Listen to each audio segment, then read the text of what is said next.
అంటే మీ ఉద్దేశం ఏంది? చర్చ జరగొద్దు. అసెంబ్లీ వారం రోజులు ఎక్స్టెండ్ చేయండి అని అడిగాం, దానికి ప్రభుత్వం ముందుకు రాలేదు.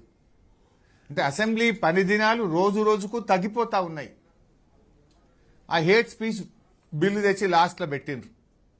అనేక విమర్శలు రావడంతో తోక ముడిచిన పరిస్థితి. మేము ఏదైనా ఇష్యూస్ ప్రజా సమస్యలు మేము ప్రస్తావిస్తే పద్దులున్నాయి కదండి, పద్దుల మీద మాట్లాడండి అంటారు. పద్దులుంటే మరి చర్చ జరిగిందా? పద్దులన్నీ లాస్ట్ రోజు పెడితే గెలిటింగ్ చేసుకొని పోతుంది. ఏదైనా పబ్లిక్ ఇష్యూ మూసీ మీద మాట్లాడినాము, ఉద్యోగస్తుల డిఏల గురించి, పిఆర్సీ గురించి మాట్లాడినాము, ఆర్టీసీని ప్రభుత్వ ఉద్యోగులుగా విలీనం చేసేటువంటి విషయం తెచ్చాము, ఆసరా పెన్షన్ 4,000కి ఎప్పుడు వేస్తారని అడిగాము, మహాలక్ష్మి 4,000 గురించి అడిగాము, 2,500 మహాలక్ష్మి కింద ఇస్తాం, ఎప్పుడు ఇస్తారు అని అడిగాం. ఏది అడిగినా పద్దుల మీద మాట్లాడమంటారు. పద్దులేమో చర్చ జరగకుండా గెలిటింగ్ చేసుకొని పారిపోతారు. ఇప్పుడు కేరళ ఎలక్షన్స్ ఉన్నాయి, మేము ఆడికి పోవాలి, 30 తారీఖు అసెంబ్లీ ఖతం. అంటే మీ కేరళ ఎలక్షన్ మీకు ముఖ్యం కావచ్చు, ఈ రాష్ట్ర ప్రజలకు రాష్ట్ర శాసనసభ ముఖ్యం. బీఆర్ఎస్ పార్టీకి ఈ రాష్ట్ర ప్రజలు మాకు ముఖ్యం, ప్రజా సమస్యలు మాకు ముఖ్యం. మీరు కేరళ ఎలక్షన్స్ ఉన్నాయని 30 తారీఖు అసెంబ్లీ బంద్ చేసి మొత్తం కేబినెట్ ఇవాళ కేరళకు, తమిళనాడుకు పోయింది. Is it the way?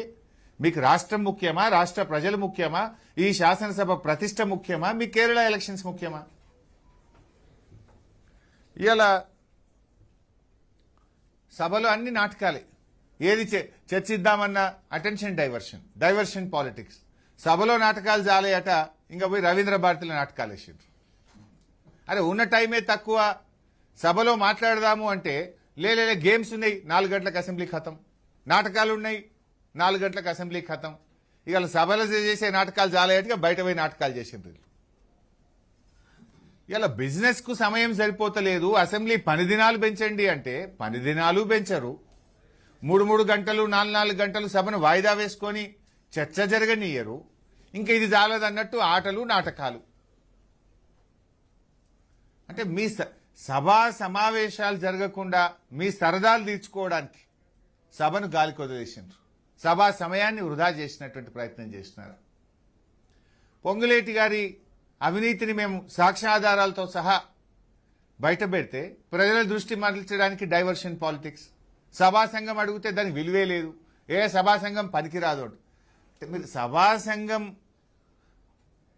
తక్కువ చేయడం అంటే శాసనసభను తక్కువ చేయడం, అసెంబ్లీకి శాసనసభ్యులకు ఉన్న గౌరవాన్ని తగ్గించడం. శాసనసభా సంఘం అంటే ఏంటి?